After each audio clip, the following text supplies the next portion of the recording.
मधुबातारितायते मधुक्षरन्ति सिन्धवां मद्वेएन सन्तोषधीये मधुनक्तं हुतोषसि मधुमत्पार्थिवगुम्रजं मधुदौरस्तु न पितां मधुमन्नो वनस्पतिर्मधुमागुमस्तु सूर्यं मद्भिर्गावो भवन्तु न। ओम शांति शांति शांति। May the winds blow sweetly. May the rivers flow sweetly. May days and nights be sweet to us. May the dust of the earth be sweet to us. May the trees and plants be sweet to us. May the heaven that protects us be sweet to us. May the sun shine on us sweetly. May the cows yield us sweet milk. May all beings be happy. May all beings be peaceful. May all beings be blissful. Om, peace, peace, peace be unto all.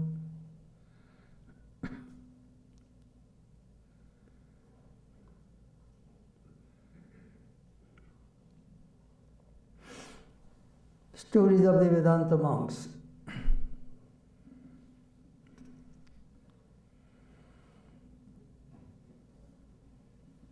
In Panchadoshi, a famous book on Vedanta by Vidyaranya Muni, mentioned Buddha Tattena Dhidosha Sundai Dirgo Purnavamucharya Monorajya Vijayate. You want to conquer your mind? That is the question. We want the mastery of the mind. How to do it?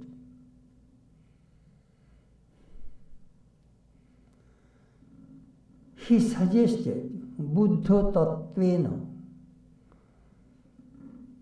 In your intellect should be focused on the self. Dhidosha Shunnai. This intellect should be clean from your worldly desires. Then Dirgha Purnabham Ucharya, repeat the mantra Om long, as much as you can. Om long. Monorajya Vijayate. This is the way you can conquer the mind. Then the commentator mentioned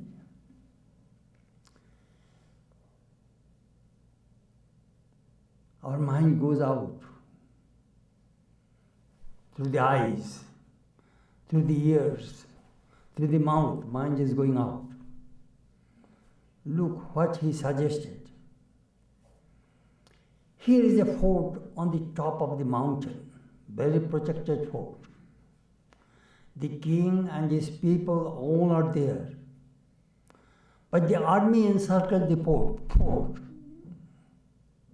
What do? The enemies? First they cut the supply line so that no food can go there, no water can go there. The whole mountain, the supply line is cut. Then the army on the top of the mountain automatically becomes weak. New supply food is not coming, arms and ammunition are not coming, they become weak. Then the enemy, they started to bombard through cannon, the shell on the top of the mountain. Then the king and his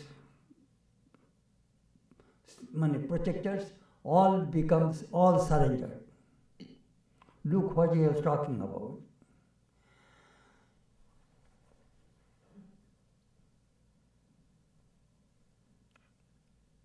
Nuikantavashina. Another word I forgot to mention. Buddha Tattena Dhidosha Shundai Nuikantavashina Dirgha Purnabhamucharya Monorajya Vijayati. ekantavasi, live alone. Then you will not get any scope to talk to the people. Of course, without iPhone and the television, all those things, cut off. Then he suggested, what happens, if you do not have anybody near you, we cannot get any chance to talk to you or gossip, anything. And you cannot hear anybody, you cannot see anybody. Automatically your supply line is cut. And then through the pranava, the repeating the mantra, that is like bombardment on the fort, then mind becomes calm.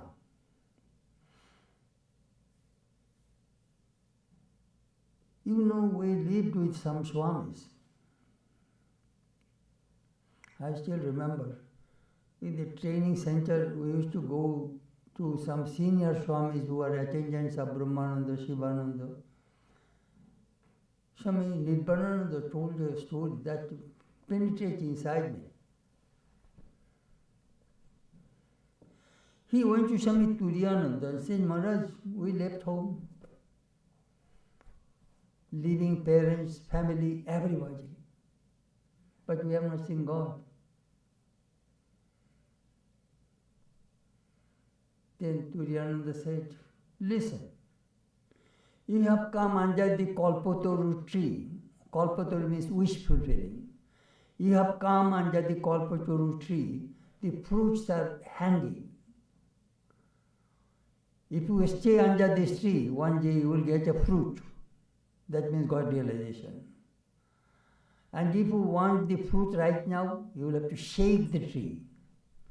Shake the tree, then the fruit will fall. That means self-effort. Which is very, very vital in spiritual life, in family life, in every walks of life. Self-effort. Another thing we find in the Valmiki Ramayana.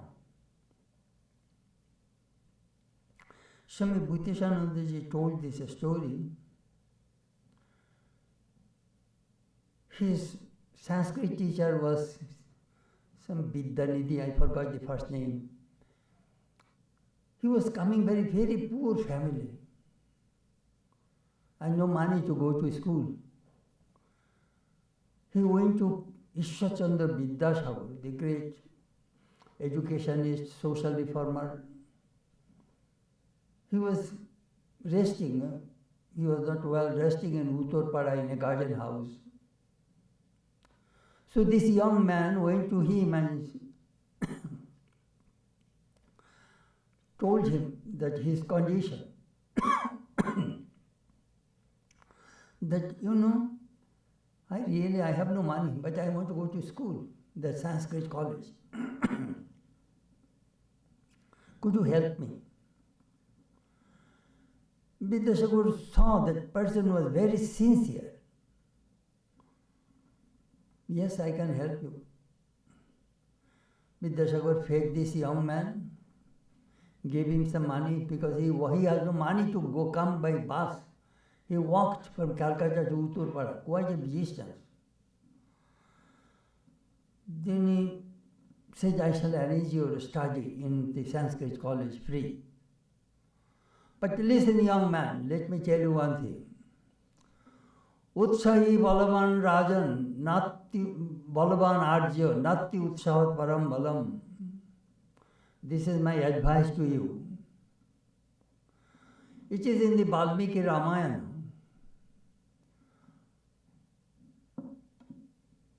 Sita was kidnapped by Ravana, and Rama and Lakshmana all are searching for Sita. Then what happened? Rama was broken-hearted, depressed, down. Then Lakshmana told Ramachandra, brother, do not give up this enthusiasm. If you lose enthusiasm, you will definitely fail. We shall never get back Sita. Hold on. Hold on your enthusiasm. We shall find out. Nati utsahat param. A utsaha, enthusiasm, is the greatest strength in human life. You will find some people, they break down very quickly.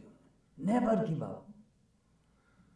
You see in the war, if they lose in one front, they open the new front and fight. So, in our human life, struggle. Life means a struggle. Never give up your enthusiasm and self-effort. Those are the two vital things of spiritual life we learn from these senior monks. Never give up.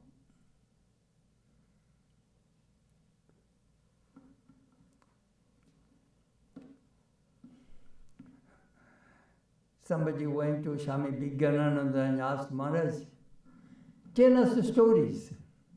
Maharaj smiled and said, am I your grandmother?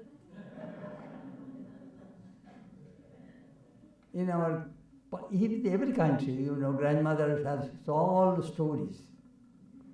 We call it Thakur Mad Chuli, the basket of stories of the grandmother, always tell the stories.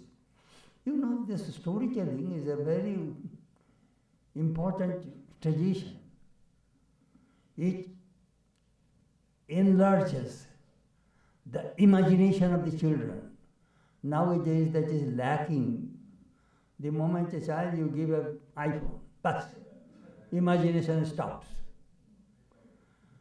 We read Ramayana, Mahabharata, Puranas, stories, folklore. I wrote a book on Golpa Malika, Garland of Stories. It helps. So, these 2 sessions, I am just telling you the stories, acting as a grandmother.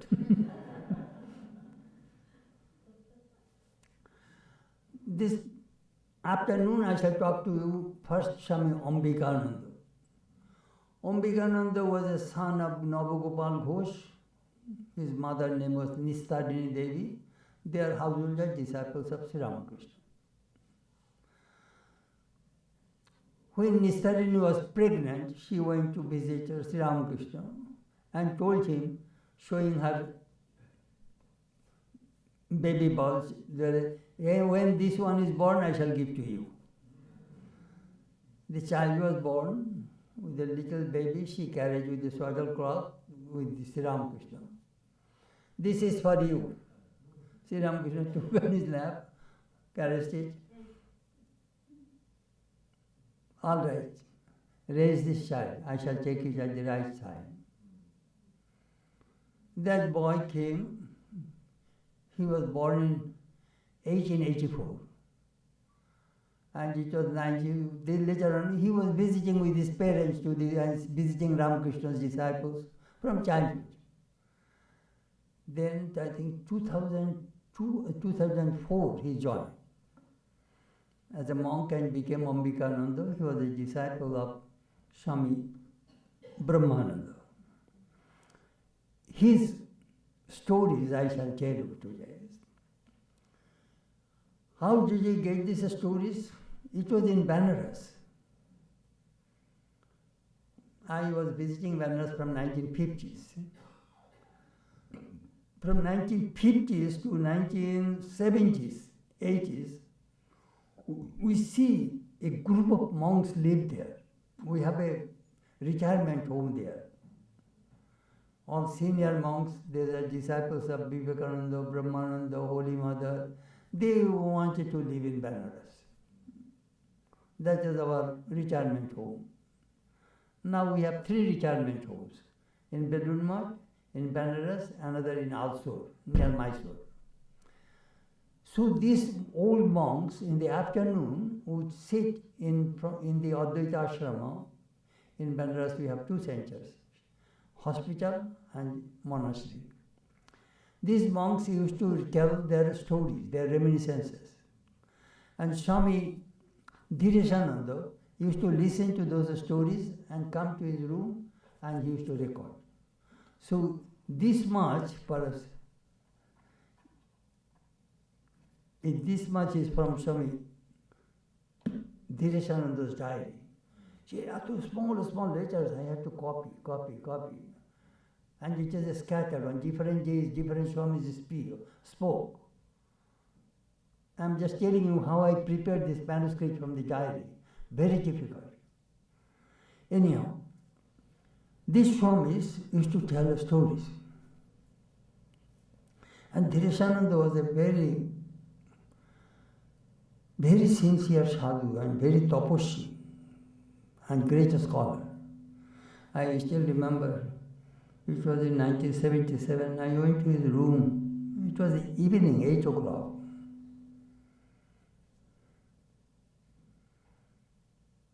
He just finished his meditation, seated in his bed, and he was reading a book. He told me, come at 8 o'clock in my room. 9 o'clock will be dinner bell. So I went to his room. Uncle Maharaj, I have one question. Could you teach me non-dualistic meditation? Advaita dhyan ki kore hoy? He kept quiet for some time. তুমি সন্ধি দেখতে জানো? Do you know how to wash the junction? I don't know. Junction.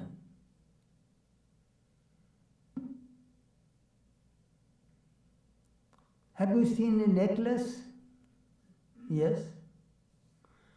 Here is a pearl, here is a pearl, here is a pearl. Pearl necklace.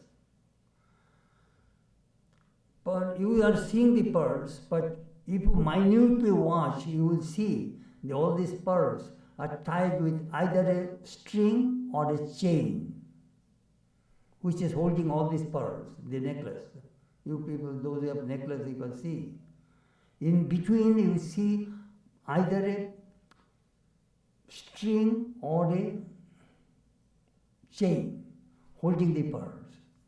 So if you watch carefully, then in between these two pearls, you can see the chain. Learn how to see the chain. What is the chain? The chain is the consciousness. The chain is the consciousness. On that ocean of consciousness, the vritti is rising. Chitta vritti, thought waves. I am Chetanananda, I am this, I am that. Constantly vrittis are rising. Those vrittis are the pearls. But without consciousness, no chitta vritti can rise. So if you do not see the chitta vritti, thought waves, you can see the chain. Learn how to watch the chain, your pure consciousness. Do not watch the thought waves. Go down. That he was explaining to me for an hour. How to go and dive deep. Look how it goes. Do you know how it goes? This is the mind.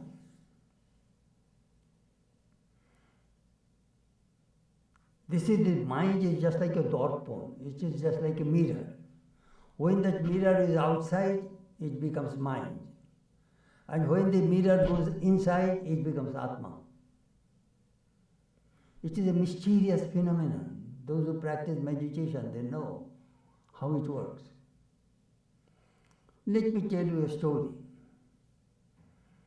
A famous painter went to Krishna. Lord, I want to make a painting of you. Krishna looked at him and said, yeah, you want to make a painting of me? Yes, please give me a chance. All the Muni Rishis, they are meditating on me and you want to make a painting, huh? All right, make a painting. So at that time there was no camera. So he looked intently and make a drawing on Krishna's face. It's famous because he made many paintings of king and many famous dignitaries. So he got many medals and he's very famous. So he took the meditation and now he made the sketches and then left. And after a week, and brought the painting and said, look, this is your face, this is your painting. And he saw that Krishna changed his form, that painting does not carry with the face. He was watching, Arey, my painting is wrong. He was very disappointed. Lord, give me another chance. Again he left. Again he made a drawing, a sketch, and made painting. That also failed. Krishna again changed his face, position. 3 times this artist failed, this painter. Very disappointed, he went to the forest and met a holy man. The holy man said, all through your life you are making painting of the kings and the queens and other people. You do not know how to make a painting of God. I shall teach you. The holy man brought a very nice mirror. Very nice mirror. And he covered that mirror with a piece of cloth. And said, carry this one and give to Lord Krishna. And said, Lord, I brought something, you will see that your exact face. Your painting will never be bad, or it cannot be otherwise. It will just, your painting will come. So he went and gave that painting to Krishna and said, Lord, now you remove the cloth and see. This is called Dorpon, mirror. Whatever your face you will see there. You may change your form, Rama, Krishna, Radha, Sita, does not matter. You will exactly see what you are. That is the way. Those who really want to see God, you will have to see within, on that Atman, that mirror. The whole, you run around and this and that, whole mystery of human life, the spiritual life is within. How to go within? That we are talking about. Look how the disciples of Sri Ramakrishna taught to these monks.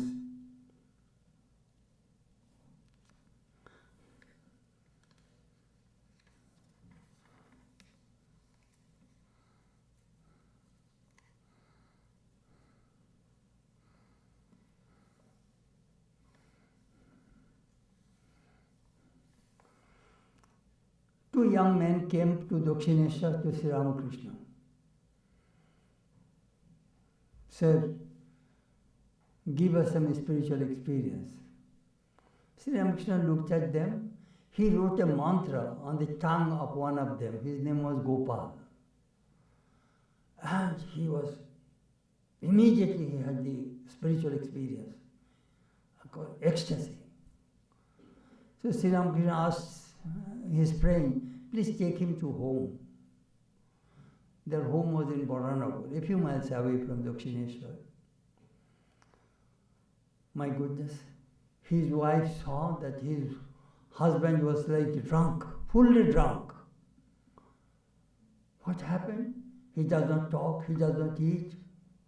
He is always in high ecstasy.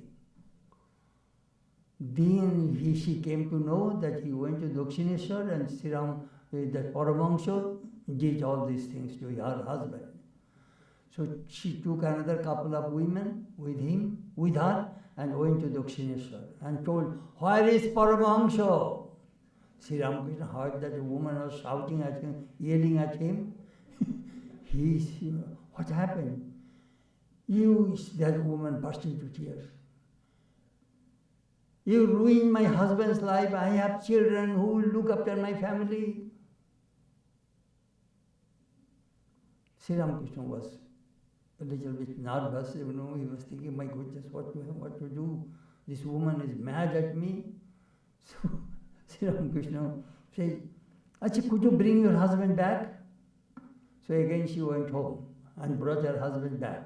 Again Sri Ramakrishna wrote a mantra on his tongue and reduced that ecstasy. And said, now you go home, you will be normal. Do you know how you look at it? Some people talk religion, preach religion. But Swamiji says, some people can give religion. Buddha, Christ, Ramakrishna, they can give religion. That we find. Religion means realization. Religion is being and becoming. As Swamiji said, the old religion said he was an atheist who did not believe in God. But the new religion says he is an atheist who does not believe in himself. That we find in Sri Ramakrishna and Vivekananda's life. They could give religion.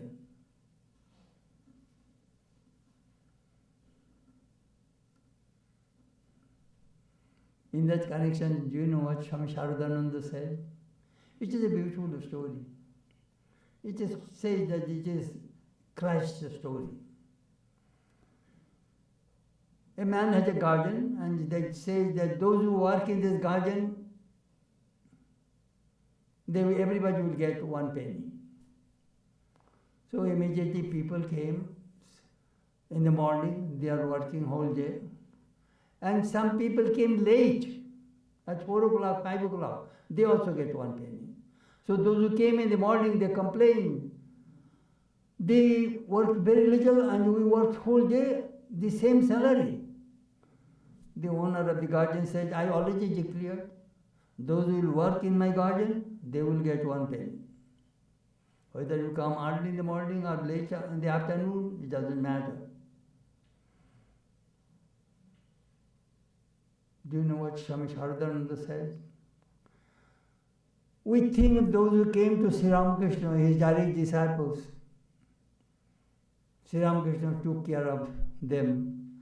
And we came late. We did not see Sri Ramakrishna, we did not see Sri Ramakrishna's disciples. But we came in his horizon, in his domain. We shall get 1 penny. So those who are devotees of Sri Ramakrishna came late, even we shall be taken care of by Sri Ramakrishna. We shall get a penny. Sometimes we think that we came late, no. Sri Ramakrishna's grace did not stop only to his own disciples.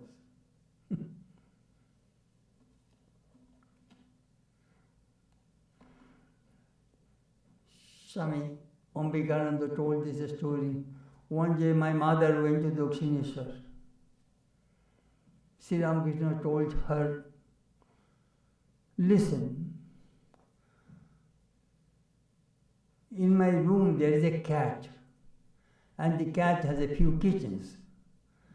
And these temple people do not give them food. They eat some throw up things, And sometimes these temple gods beat them. And those cats come near my feet and mew, mew, mew, they cry. I feel very bad. They take refuge under my cot. You have a big family. Many people live and you have sufficient food in your home. Will you take this cat and take care of them? Of course, sir, I shall. Will your husband mind if you take these cats at home? Oh, no, he will not mind. She took all the cats at home and took care of them. Wherever Sri Ramakrishna met her, and listen, those cats took refuge in me. Please give them some food and take care of them. And she took care of them. Even the cats, those who took refuge in Sri Ramakrishna looked after them.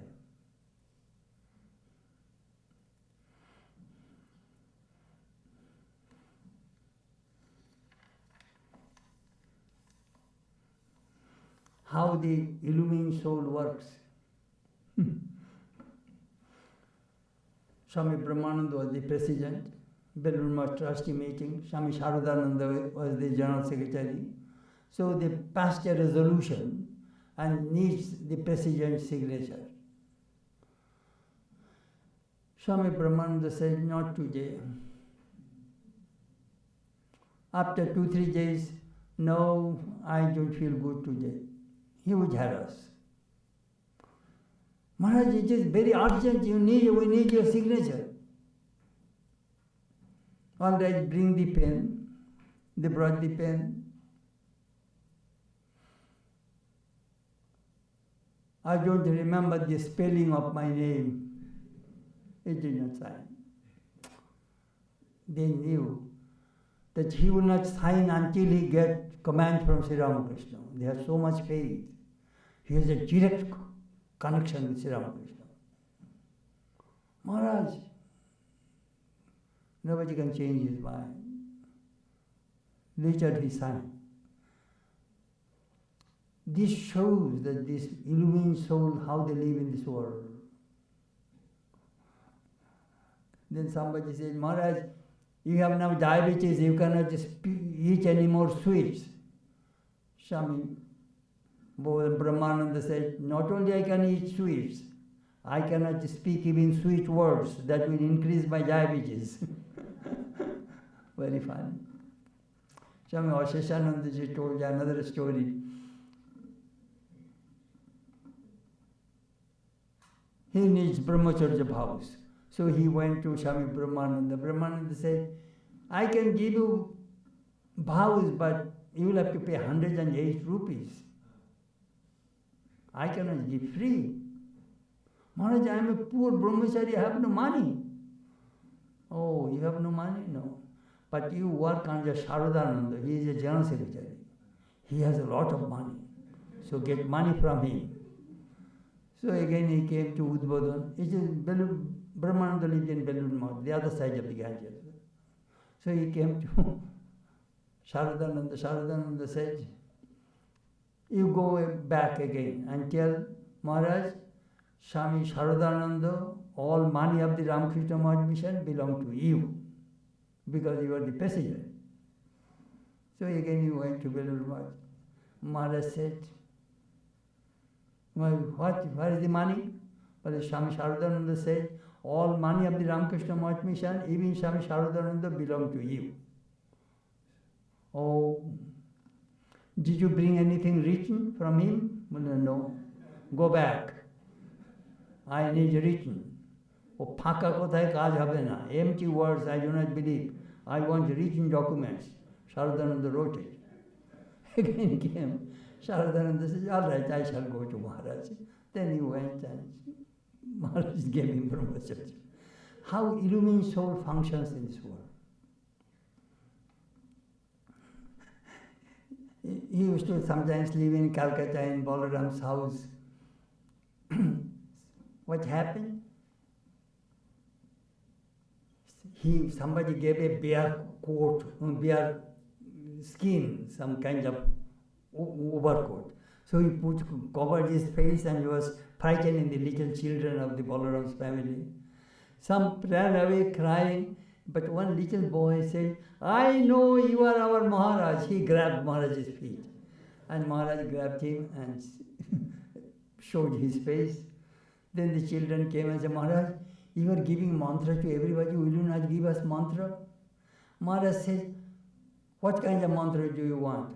I have Biliti mantra, Chinese mantra, Japanese mantra, American mantra. Which mantra do you want? They are confused. How illumined soul works, functions in this world. Swami Vishuddhananda told one story, it happened in Madras. Maharaj sometimes used to play cards. And Swami Vishuddhananda and Swami Ramakrishnananda, they are partners. And Swami Brahmananda and his attendant was the partner. And Brahmananda was winning and Sharadananda, Swami Ramakrishnananda was losing. So Vishuddhananda told Ramakrishna, Maharaj, we are not winning a single game, Maharaj is winning. You are showing the cards, that is the reason Maharaj is winning. He kept quiet. Later on, by private, he told him, don't you see what is happening? I want to see his smiling face. I want him to win. In this way, he is bringing his mind in the down plane, a lower plane, so that he can help people. Otherwise he will be in samadhi.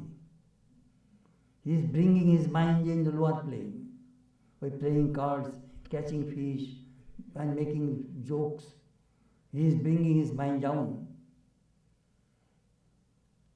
But you are stupid. You do not know what I am doing. I want to see his smiling face. He is happy that he is winning in the game. How these disciples of Ramakrishna, their mutual love, mutual understanding. Amazing.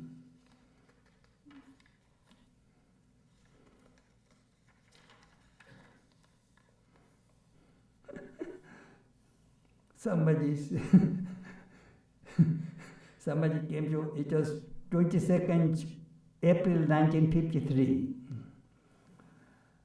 Somebody came to Mahapurush Maharaj and said, you are monks, you are supposed to live in the forest.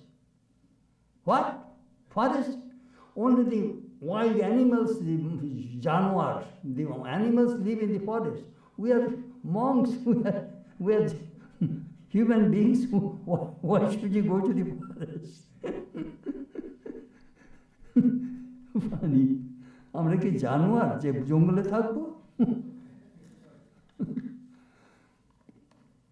Then Swami wrote another very thrilling story.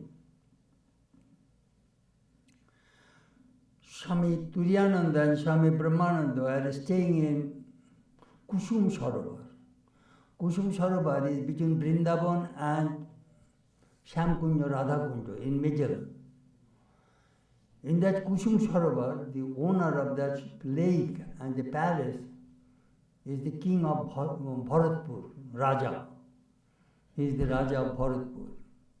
So these two Swamis are practicing sadhana on the near the cottage of Kusum Sarovar.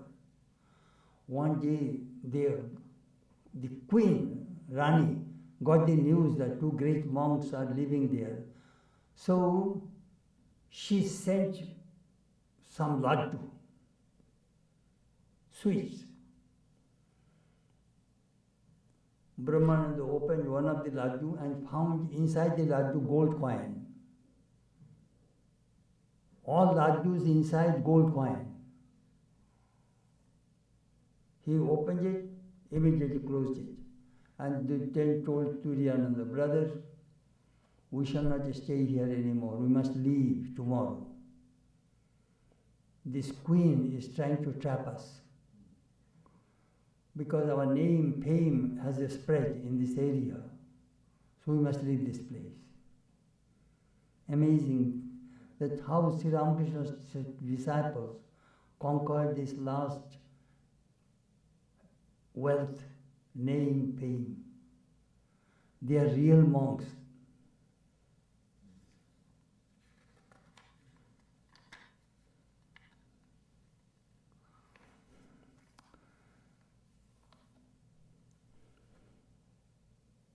Sri Ramakrishna was suffering from cancer in Kashipur Garden House,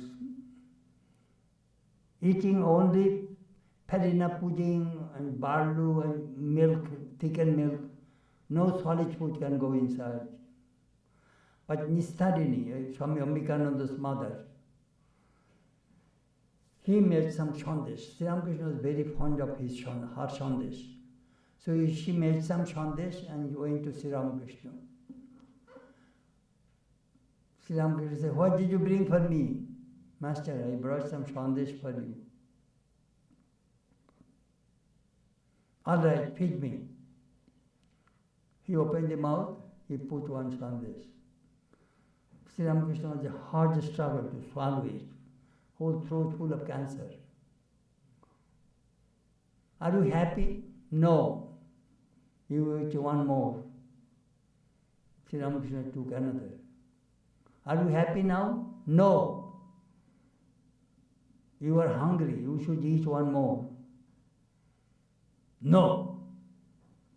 I shall not eat anymore in this physical body. I shall eat in subtle body later. Do you know what happened?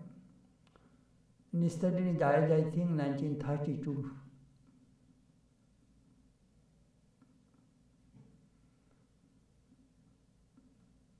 He has dropsy. It was Ramakrishna's birthday. She asked her daughter-in-laws, carry me to the kitchen. Sri Ramakrishna was fond of my sandesh. I shall make sandesh there. They carried her, she made sandesh and offered to Sri Ramakrishna. And when she died, she took a picture of Sri Ramakrishna, put on her chest, and Jai Ramakrishna. Gone. What a blessed death. Blessed death. These are the stories we hear, that who were touched by Sri Ramakrishna, what happened, what kind of transformation took place in their life, we can see. Householders, several children, family.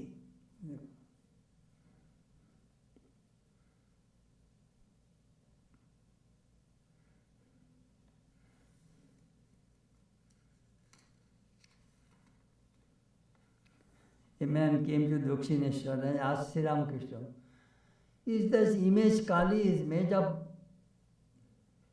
stone or metal or wood? A man came and asked Sri Ramakrishna.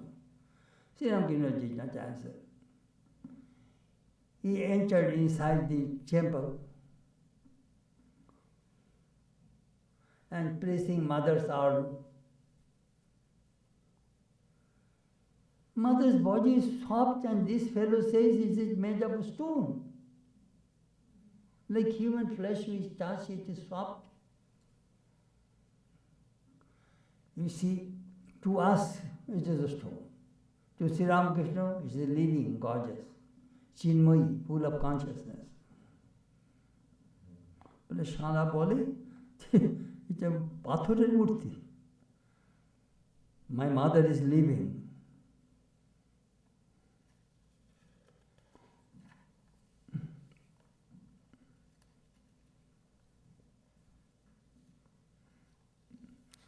Prasad. Swamiji did not believe prasad. Oh, these are all superstition. That's Swamiji said. Sri Ramakrishna said, this prasad, Jagannath's prasad, if you eat, you will get devotion. But I don't believe it, sir. That is for you, not for me. But you see, Sri Ramakrishna also says, Tu durbagun manish. Do you believe this effect of the food on human system? Swamiji was thinking, what does he say? But some food in your body is laxative, some food constipative. Do you believe that? Yes, it is scientific. So my prasad is also brings devotion, it is scientific. It is a spiritual truth. God is pleased and gave this prasad. You see, Sri Ramakrishna is a very rational person. One of my friends is a British mathematician, professor in Southern Illinois University. He says, Swami, I like Sri Ramakrishna for two reasons. First, he never speaks anything which is irrational. Extremely rational, Sri Ramakrishna. And second, he is expert in solving problems. Come, sit down, listen to a story. He tells a story and solves the problem. But as a math professor, I cannot accept anything which is irrational. And second, he is expert in solving problems, that is the mathematical problems I have to solve. That is the reason I like Ramakrishna. Rational and expert in solving problems.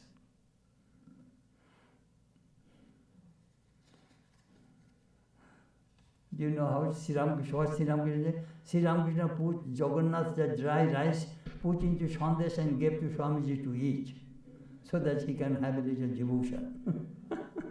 What a wonderful Guru. Wonderful Guru.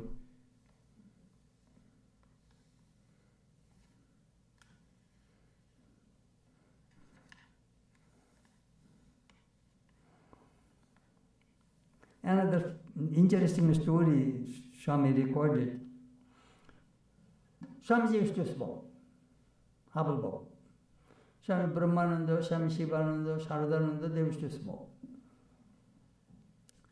So in Belur Math, Swamiji made a rule that our smoking thing should be in that corner of the place, not in the public, and just in the corner. So one day Swamiji saw that hubble bubble is in the veranda, in the corner of the Belur Math veranda.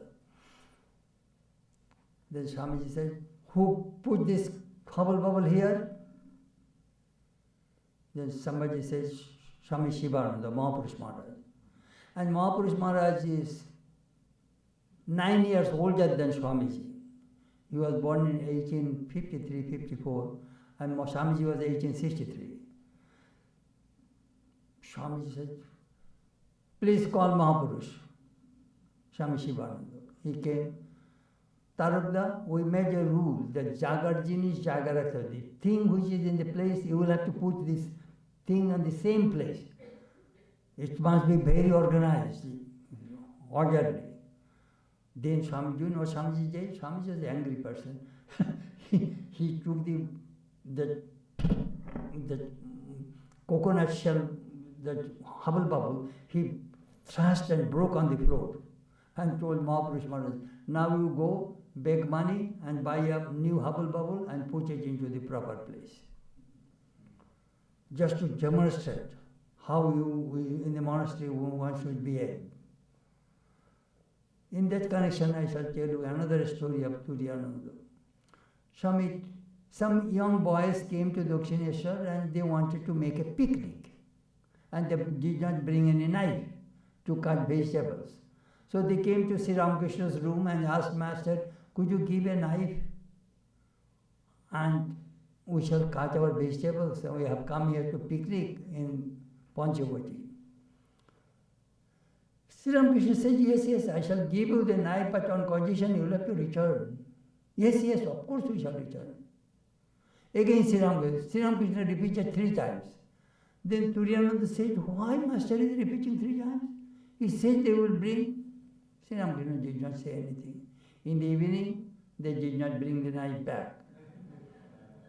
Then Sri Ramakrishna asked Swami Chetanananda, "Go find out my knife."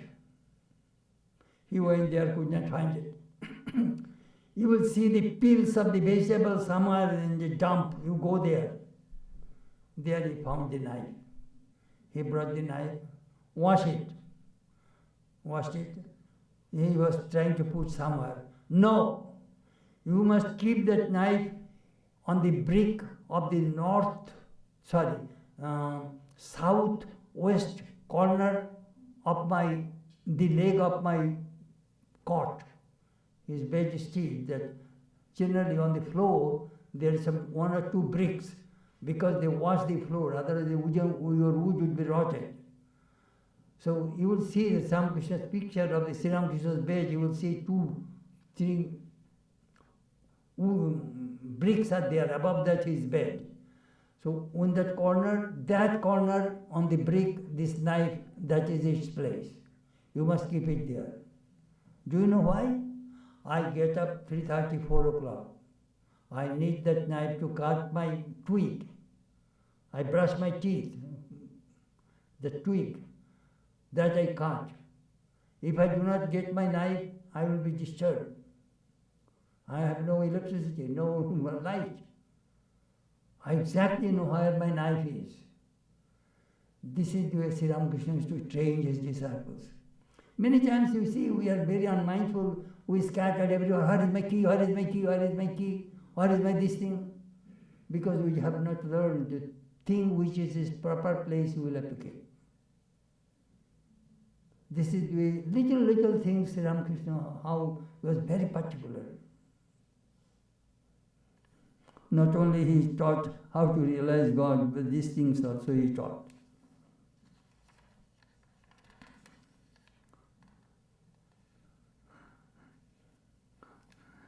The Swami told a story of Trilom Goswami, an illumined soul lived in Banaras.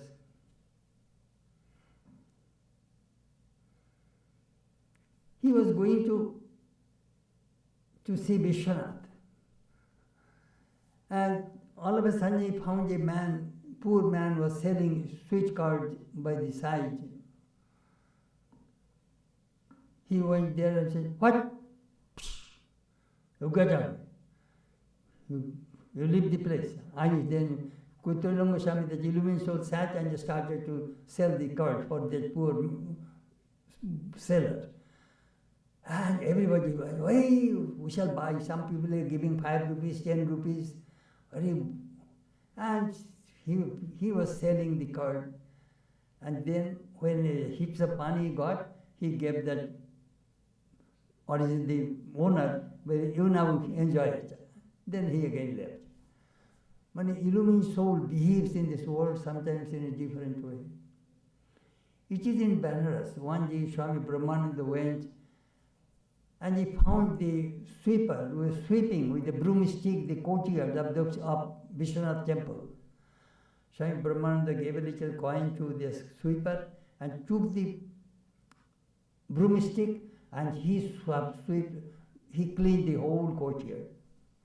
He said, "I get so peace, so much joy, cleaning the temple of the Lord Shiva." He is the president of the Ramakrishna order, working as a sweeper. These are the things we learned. Another funny story. At that time, it was most probably 1910 or 11. Girish Chandra Ghosh was in Benares. Girish took bath and carrying some fruits and sweets for worship of Vishwanath. And on the way, he found Junju Shri Ganesh temple. He said, "Hey Ganesh, I am too old, I cannot go to your father. Take these fruits and sweets and carry to your father." He was ordering Lord Ganesha that you carry these things to Lord Shiva. He is your father. I am an old man, I cannot walk such a distance. Story, if you have genuine love for God, what you can do. Amazing story.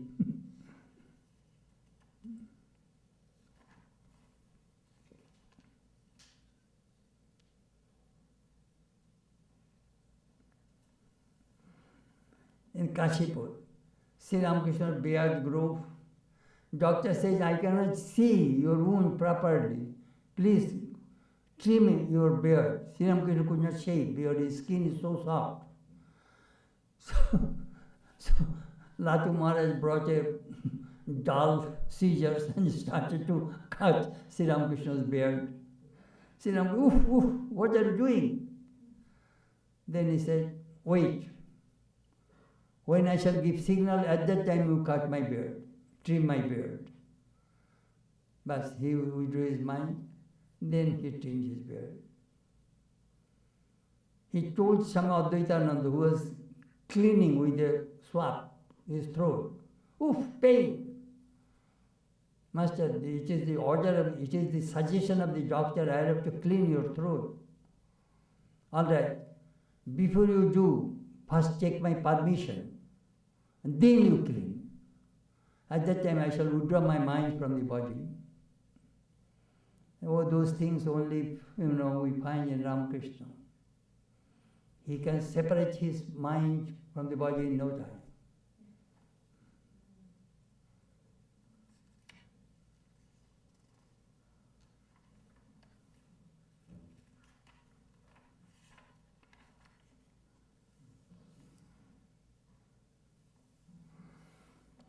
Swami Vivekananda writes, it was on Kalpataru day, 1st of January 1886.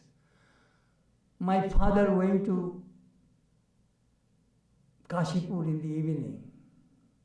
Sri Ramakrishna became Kalpataru at 3 o'clock in the afternoon, 3 to 4. Then Ramdatta said, "Master has become Kalpataru today. You missed something. Go to his room and ask something." So he went, "Master, I am so sorry I could not come early. Please do something for me." "All right. In the morning and evening, practice spiritual disciplines. Sir, I have a big family, very responsible job. I do not have time to practice all those spiritual disciplines. Since Sri Ramakrishna gave another alternative. Now, will you be able to repeat the mantra? Oh no, I do not have time. Could you chant my name? Oh, that I can do. That will be enough for him. So from then on, he used to repeat always Jai Ram Krishna, Jai Sri Ram Krishna, Jai Sri Ram Krishna, Jai Sri Ram Krishna. That people hear from his lips. Sri Ramakrishna, how Sri Ramakrishna prayed with his disciples and the devotees, wife, children, family responsibility, how he attracted their minds and kept them in God. These stories are really fascinating stories.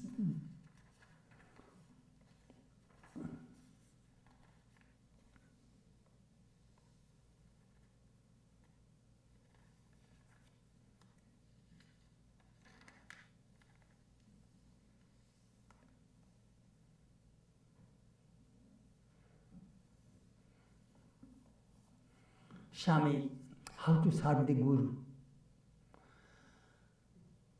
Sri Ramakrishna had cancer, bedridden, very weak. If there is no hospital bed that you turn in this way, that your head will come up, then you can eat. Swami Ramakrishna would put 2-3 pillows at the back of Sri Ramakrishna, and then he used to put his back and support, so that his Guru can sit and eat food. That Guruyal or Farina pudding or milk, so that Sri Ramakrishna could eat. In lying down, it is very difficult to eat.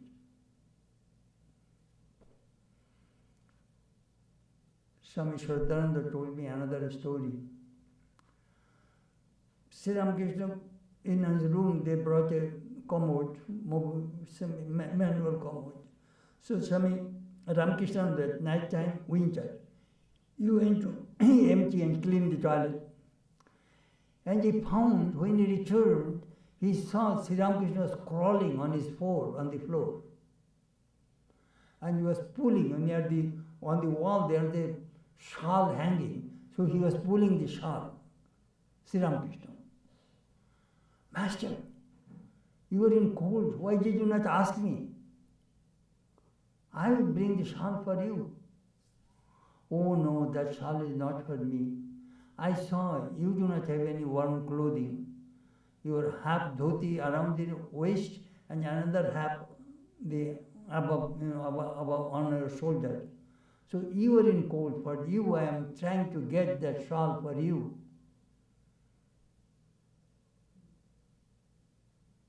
The disciple burst into tears. Well, I got the shawl, but I never used it. I gave to Swami Brahmananda.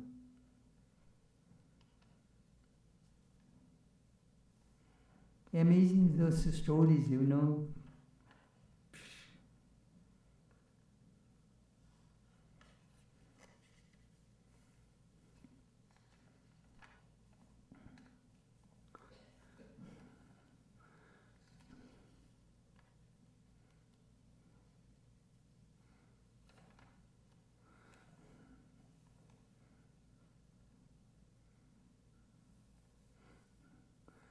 Swami Chetananda's reminiscences, beautiful. He also went to Swami Brahmananda and said, Maharaj, my mind is restless, what can I do? Tu Mahanisha job call. You repeat mantra at 12 o'clock, at midnight, your mind will be calm. Bas.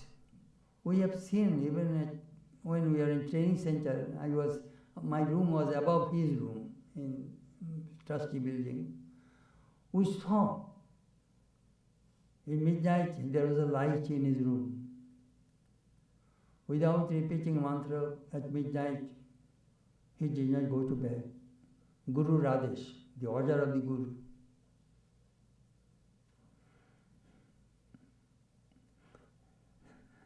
But in Benares, if some monks came to Swami Turiyananda and said, the karma yoga Swamiji introduced for the Ramakrishna order, it is not in the scripture.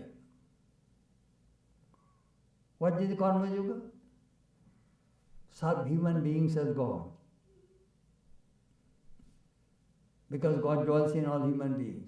It is not in the scripture, then Swami Turiyananda came to know about it. He said, ask that Pandit, that the day Swamiji said it, a new scripture came into existence.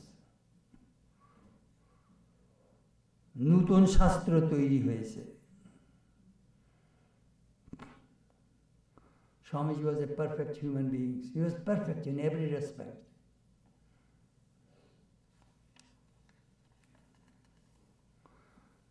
It happened in New York. Swamiji told Turiyananda, brother, go to Shanti Ashrama. As you know, Shanti Ashrama here. And start the Vedanta work there. Then Turiyananda was not very willing. It is the mother wants that you should go there. Turiyananda smiled and said, mother, perhaps it is you who are talking that way. It is not the mother. Did mother tell you that? Yes. There are some people, they get direct command from God. Mother told me that you should go. I heard another story, it was happened in Rijli. Turiyananda Swamiji was and Turiyananda in the same room, 2 beds. Mrs. Leggett made the bed for them. In the morning, when she came and found Turiyananda's bed on the floor, Swami, is there anything wrong? No, there is nothing wrong. I cannot sleep in the same level of Swamiji. So I am sleeping on the floor. You know, when we read these stories, we see that how much they have mutual love, respect for each other.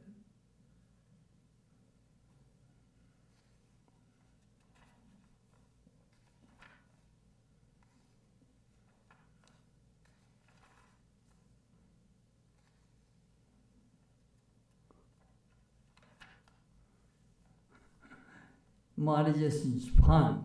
There is a Swan Swami in Madras. His name was Swami Chetanananda. He has a desire to speak, lecture, like Swamiji.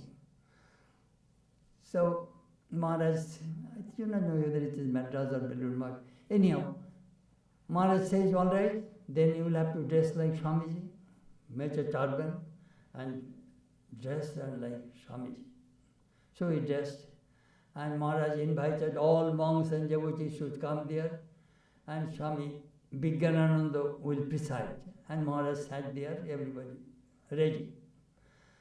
Then Maharaj got up and said, I propose Swami Vigyanananda should preside over this meeting, and Karunananda is the speaker. Saying so, Swami Brahmananda sat down. And then Swami Vigyanananda got up and said, I dissolve this meeting. Bas. Karunananda burst into tears. Maharaj, what happened? Maharaj said, what can I do? The president dissolved the meeting, I have no hand there. Sometimes he used to make all sorts of fun.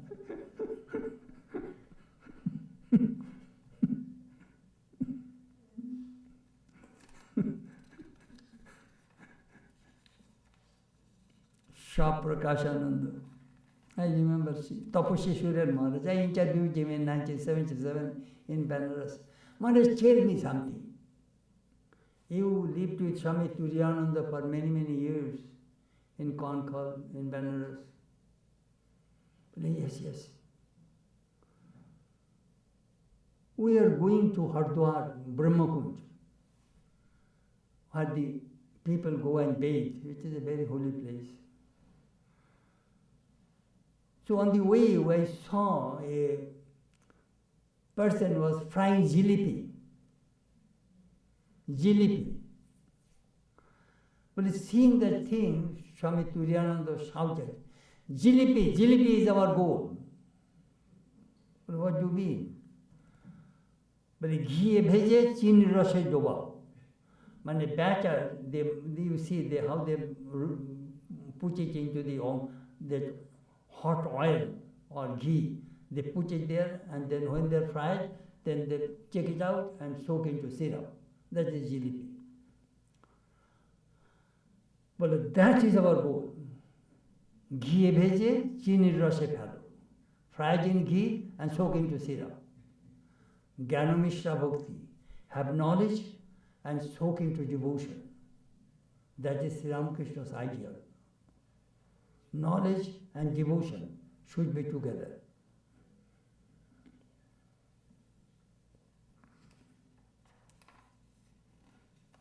Amazing.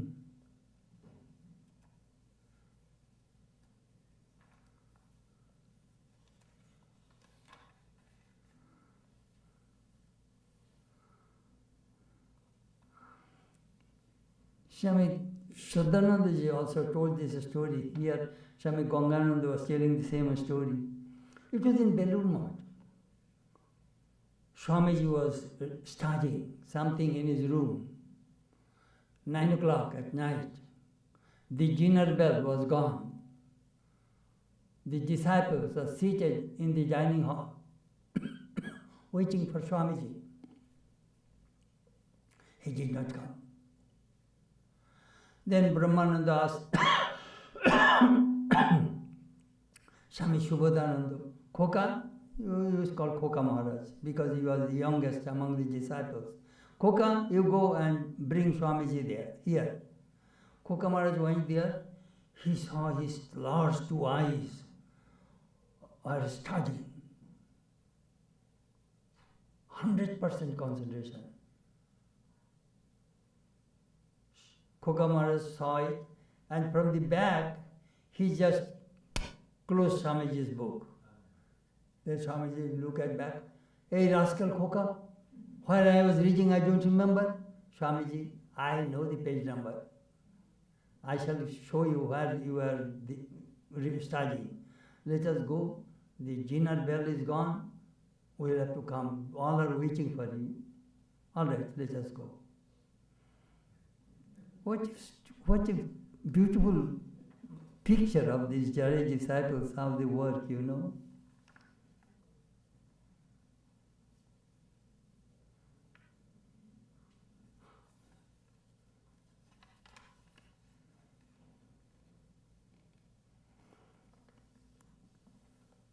Swami Sharadananda was in Benares.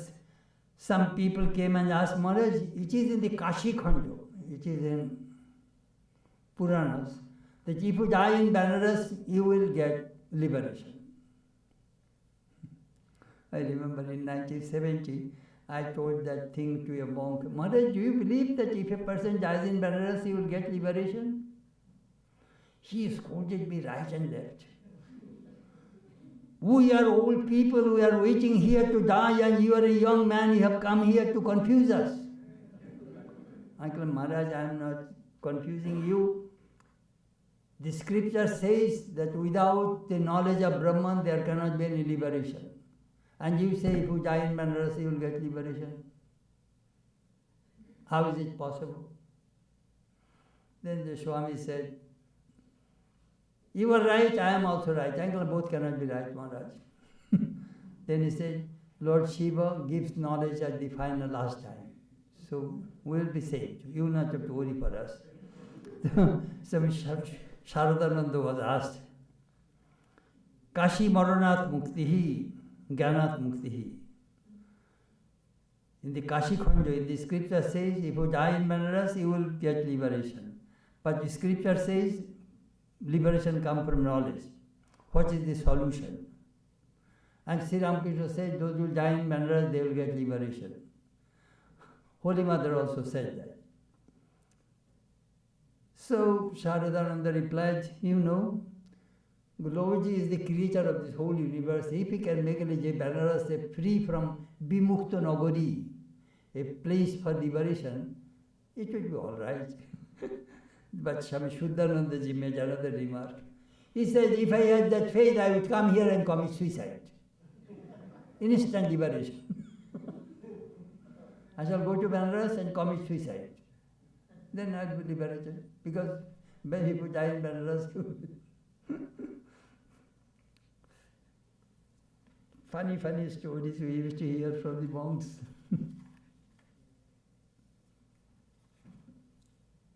Oh, no, I crossed the time.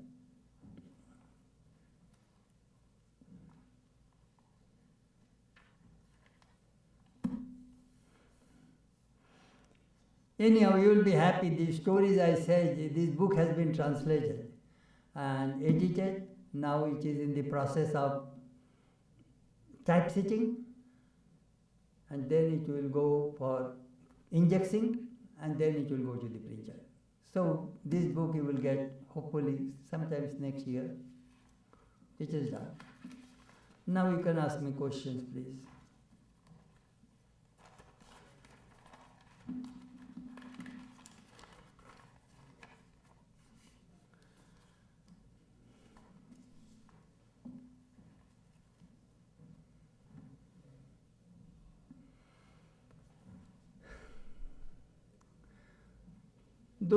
This talk is not a lecture. I just recounted, told you some of the highlights of the different disciples of Sri Ramakrishna, Mother and other things, so that you can get some glimpses of the spiritual life. That's all. Yes, please. Pranam Maharaj, you mentioned Swami Chetanananda said about the Advaitic meditation, the example of the pearls in the string. Can you please, Maharaj, little bit elaborate on how to use that technique for Advaita meditation? You see, Advaita Vedanta meditation is Akhonjakarakarita chittavritti udeti aham brahmasmi, aham brahmasmi, aham brahmasmi. Here is the consciousness, pure consciousness, the vritti. Your monovritti, the thought waves are rising on your consciousness. Consciousness is the substratum. The vritti, thought waves are rising. So in world, those who meditate on non-dual Brahman, their vritti rises. Aham brahmasmi, I am Brahman, I am Brahman, I am Brahman, I am Brahman, I am Brahman. Constantly that vritti is rising. Not that I am Chetanananda, I am a Swami, I am a monk, I belong to Ramakrishna Order, I am this, I am that. No other vritti, only one vritti comes. Akhonja kara karita, akhonja. Continuous, non-stop, unbroken. That chitta vritti, that thought only rises. At that time, his mind, all powers, aham brahmasmi, aham brahmasmi. Not that I am this, I am that, I am one vritti rises. That is the way non-dualistic people meditate. Aham brahmasmi, aham brahmasmi, aham brahmasmi. But very difficult. Difficult means if you have body consciousness, it is very difficult to hold the mind in that plane. That is the way it works. Next question, please. Yeah, Namaste, Swamiji. All the research that I see going on in medicine, is immortality a possibility, and is it an aspiration that one should even have? That immortality,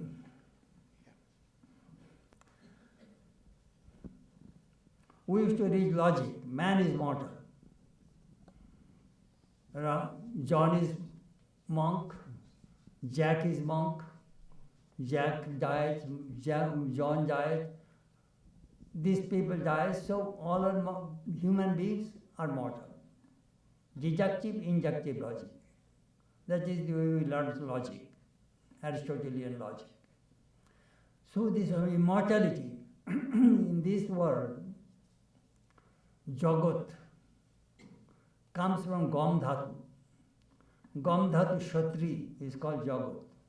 What is Jagat? Gam Dhatu Gacchati, Gacchata, Gacchanti, Gacchasi, Gacchata, Gacchata, Gacchami, Gacchavo, Gacchamo. This is the way Gaccha. Go, go, go, go. So continuously this world is going. The world today is not the same world after a few seconds. Every day this world is changing. So this changing reality, what is created is subject to destruction. Anything is created is subject to destruction. This is the law. So what happens, your body is created and it is subject to destruction, it will die. We know it. Nobody is immortal. What is immortal? That we read in the Katha Upanishad, the immortality. What is immortal? The Atman. Birthless, deathless, immortal. They give an example. Here 4 billion cups of water. And here is the sun. The sun reflects. You are a reflected sun, I am a reflected sun, all of us, we are all reflected suns. Your cup is broken. Where is the reflection gone? Nowhere. Reflection is there. You bring another new cup of water, again you will get reflection. This is happening to all of you, me, everybody. This body is the cup. The Atman is reflecting there. So the body will perish, another body will take. You perish, another body will take. So this Jivatma is continuously moving. 8,400,000 births, we get a human body, according to the scripture. 84 লক্ষ joni, পার হয়ে মনুষ্য জন্ম হয়. So this human body is very, very precious. Liberation is only possible through human body. Why? Because this world is karma bhumi, field of action. Here you can maneuver. In heaven there is no action. In hell there is no action. All action is in Prithvi, in this universe. So you want liberation, this and that is only possible here. That Turiyananda used to say, Jivan mukti sukha prapti hetave janmadharitam. Atmana nitya mukti na natu samsara kamaya. We are born in this world to attain the joy of free while living, Jivan mukti. Freedom while living, that is the purpose, we are born. Otherwise Atman is ever free, nitya mukta. Natu samsara kamaya, which has no other motive, incentive to be born, to hankering after something. So the immortality, we are really immortal, our Atman, but not the body. But this immortality we can experience only when you know the Atman. At that time you will transcend the body idea. You know I am the self, no death, na mittu, na shanka, na me jati bheda. As Krishna Shankara says in Nirvana Shatakam, na mrittu, na shanka, na me jati bheda, na mukti, na meya. That is the way it goes. Mukti, liberation. Next question, please. Pranam Maharaj. So we hear about dualism, non-dualism, but for the beginner, how to decide which one is to follow, like which one a particular person is suited for? Or is this way to think that initially start with dualism and with course of time, non-dualism will come on its way? Each human being is different. Some people have a dualistic motive, some people have individualistic motive. It depends upon human beings. Some people love puja, ritual, some people don't. Some people like to meditate, I am Brahman. So that is the way it goes. But I like Swamiji's method. When your health is good, say I am Brahman. When you have a stomachache, you say, oh mother, have mercy on me. Madam, always say both ways. That is I feel that way. When your health is good, I am Brahman, I am Brahman, I am Brahman. When you have stomachache, Mother, have mercy on me, Mother, have mercy on me. See both ways. It depends upon your mood. But some people love duality. There is a shloka in Bodhasara. Visheshware jasudiya gulityopi bhede bhavena bhakti saitena samarchanasha praneshware tu chaturja milityopi chitte vastranchale vyavohito viprekshaniyam. That's a beautiful shloka. Visheshware jasudiya gulityopi bhede. He is telling, when a girl is married, she is so shy, bashful. Of course, that we saw in village, but now we don't see those things. It's a long veil. She is not supposed to talk with her husband in front of everybody. Oh, that girl is shameless. So what does she do? She has a long veil. From a distance, she sees her husband. But from the bottom of her heart, she knows, he is my husband. We are one in our love, in our heart. But you know what? She loves to see her husband from a distance, lifting a veil. He gets joy. He knows my heart, my husband and myself, both souls are one, united. But I love to see from a distance with a little veil. She gets more joy. So a devotee knows that Ishvara, God and myself, we are one. Gulityopi bhede, bhed, division, gulito, melted. Brahman and this Atman, melted. We are Atman and Brahman, one. Gulityopi was bhede, but we want to take this Atman from inside and keep it on the altar and want to worship. I get some joy. It is all mood of spiritual people. Different people have different moods. Any more question, please?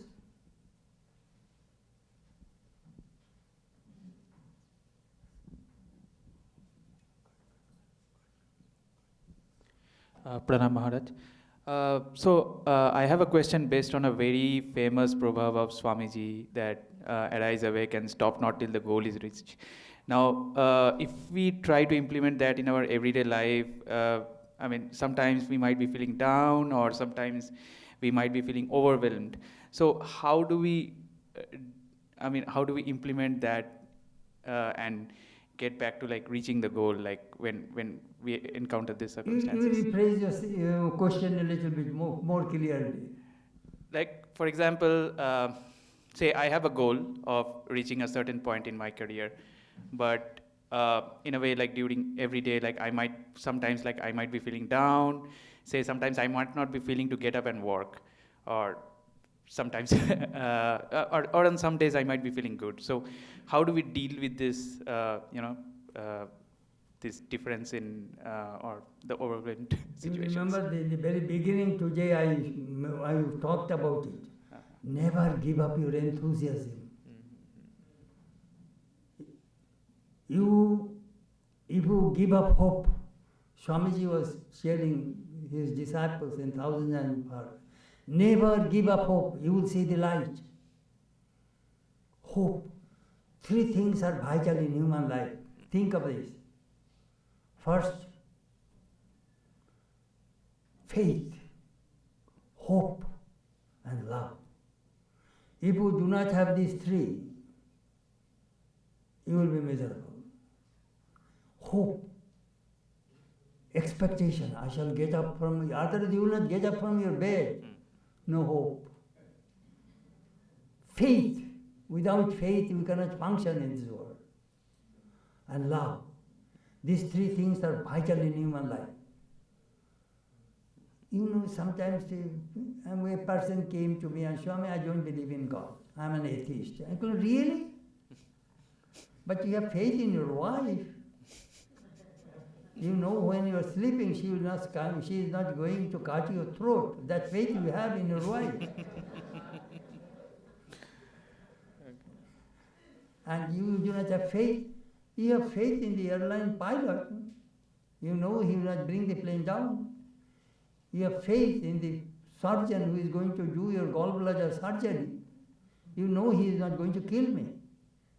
You have faith in the restaurant chef that he is not going to poison you.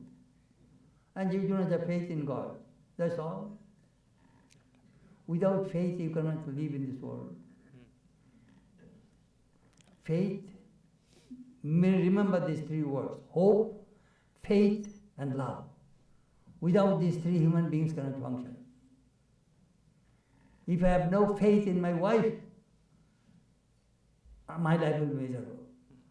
And I was telling my orthodontist, she's a good, very good one. I told him, no, doctor, I have so much faith in you. Swami, even my wife does not say so. He was very funny. Even my wife does not say so, Swami. Uncle, I have so much faith in you that you do right. Anyhow, do not give up hope. Always maintain your enthusiasm. Thank you. Anyhow, I am glad that I could come. All right, Shubhash. Pranas Maharaj, how to meditate on Sri Ramakrishna as consciousness in your heart? Can they be linked, and how? You know, it may be 20, 25 years ago, I was in Chicago. And my plane was late, so I was watching, lying down on my bed, I was seeing the picture of Sri Ramakrishna.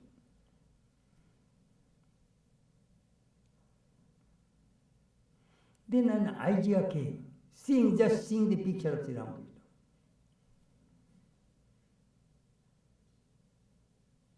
I was watching his feet, hands, chest, beard, throat, eyes, ears, nose, head, forehead, whole figure. I was watching. There I got the idea, Angir Dhyan, meditation on the limbs of Ramakrishna. That was the time that book, Ramakrishna, Dhanaloke Sri Ramakrishna, that see God with open eyes. That book, the idea came from there, Angir Dhyan. No, another day, what happened, my mind was disturbed, so I was watching. You can see the right side collarbone of Sri Ramakrishna. I was meditating on his collarbone. I visualized Sri Ramakrishna had cancer. Skin and bone emaciated in bed. Night time, there was a kerosene lantern. Swami Niranjanananda was the night guard, night nurse that night. He had night duty. He was watching his guru. Shh. My guru, look. Then he was seeing his collarbone. Shh. All of a sudden, Sri Ramakrishna said, he read his mind.